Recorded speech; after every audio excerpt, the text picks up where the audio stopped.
चलो ठीक है, unloading of CO2 near the alveoli. अब अनलोडिंग CO2 की होगी पर लोडिंग ऑक्सीजन की होगी, कैसे होगी? अब देखो, बनाते हैं एल्वियोलाई, ये है एल्वियोलाई आई,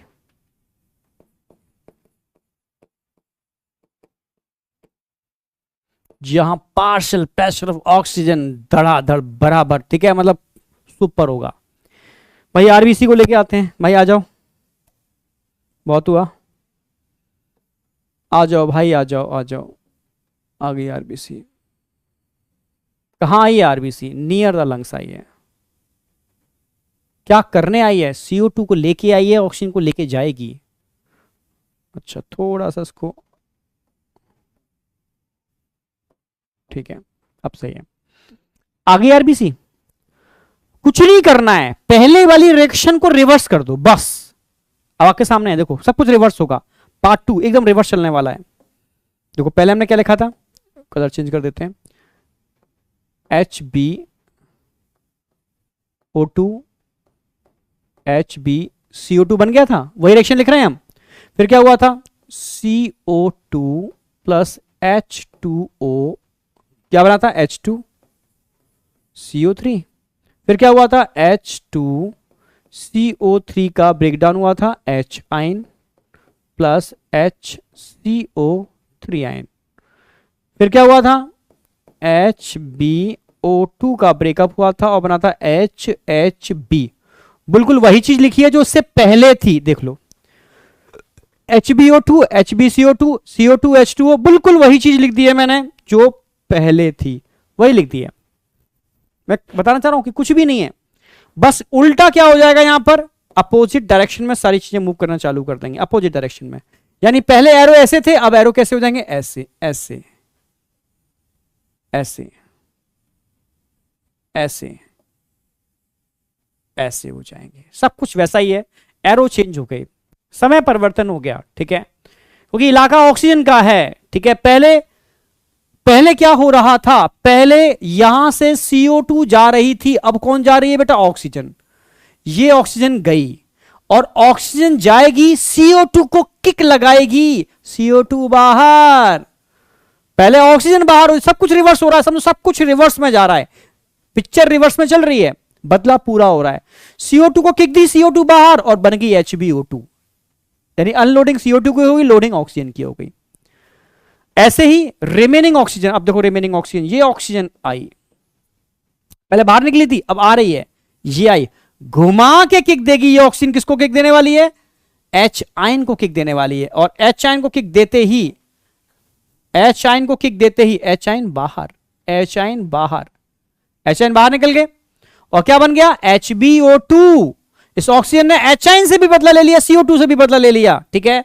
H आयन के बाहर निकलते ही HbO2 का फॉर्मेशन हो गया। भाई H आयन बाहर गए, अभी भूल जाओ, सब कुछ नहीं दिख रहा। H आयन बाहर गए तो अब मीडियम कैसा हो गया? एसिडिक। अब इस एसिडिक मीडियम को न्यूट्रल करने के लिए अब बलिदान कौन देगा? कोई और देगा, बाइकार्बोनेट आयन। कैसे देंगे? अब देखो, यानी बाहर क्या थे? NaHCO3 आगे ट्रांसपोर्ट होकर के जब नियर द आरबीसी आएंगे तो सोडियम आयन तो अलग हो जाएंगे,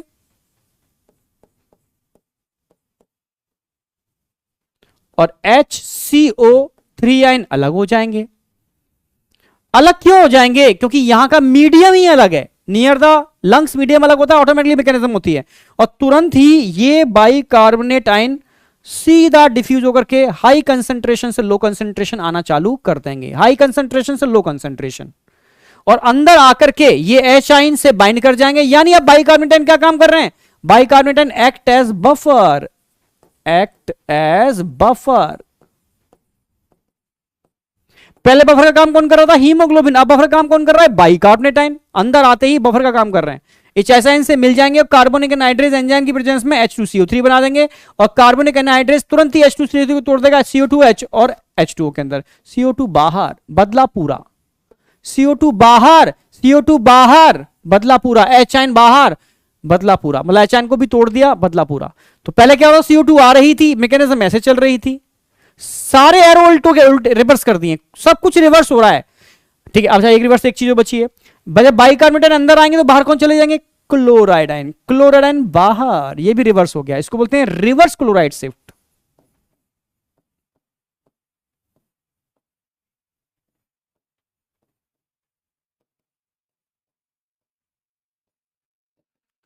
और इसको हैम्बर्गर फिनोमिनन नहीं बोलते, ओनली रिवर्स क्लोराइड शिफ्ट बोलते हैं। ठीक है, आपके सामने है, यहां पर बिल्कुल सामने है।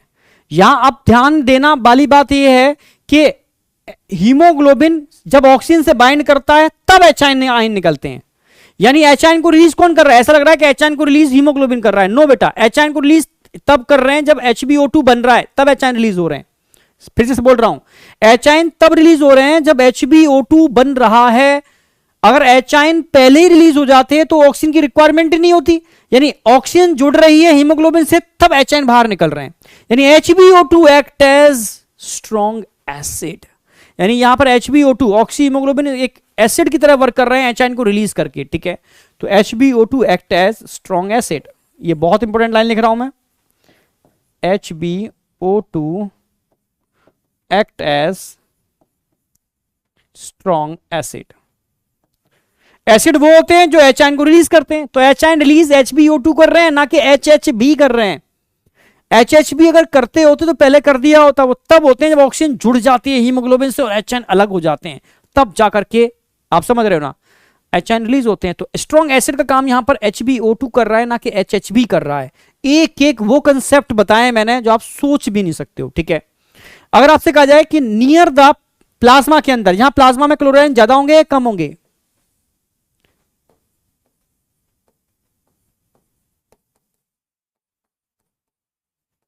आपसे कहा जाए अगर प्लाज्मा में क्लोराइड बढ़े हुए हैं तो कंडीशन क्या है भाई? Near the alveoli. अगर प्लाज्मा के अंदर क्लोराइड घटे हुए हैं, ठीक है, डिक्रीज।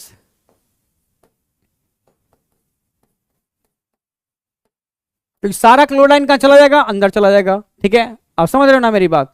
पर यहां पर बाइकार्बोनेट आयन बढ़ा हुआ होगा, इंक्रीज HCO3 आयन, जबकि यहां क्या होगा? उल्टा हो जाएगा, decrease HCO3 ion, decrease in plasma.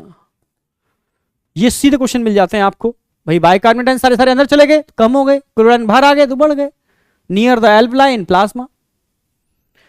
तो सारे कंसेप्ट क्लियर है, मुझे लगता नहीं कोई डाउट आपको बचा होगा। मतलब बहुत बेहतरीन तरीके से मैंने करा दिया है। ठीक है, बहुत बेहतरीन तरीके से। तो HbO2 एसोसिएशन डिसोसिएशन की कहानी समझ में आई होगी। ऑक्सीजन का बदला पूरा हो गया, यहां पर ऑक्सीजन ने अपना बदला पूरा ले लिया। ठीक है, उसके इलाके में उसने, समझ रहे हो ना, उसने बदला लिया था, अब अपने इलाके में आकर के ऑक्सीजन ने अपना बदला पूरा ले लिया। यानी अब यहां क्या हो गया? HbO2 का पैचअप हो गया। वहां क्या हुआ था? HbO2 का ब्रेकअप हुआ था। ठीक है, तो पैचअप और ब्रेकअप की कहानी समझ में आ गई होगी। आगे बढ़ते हैं।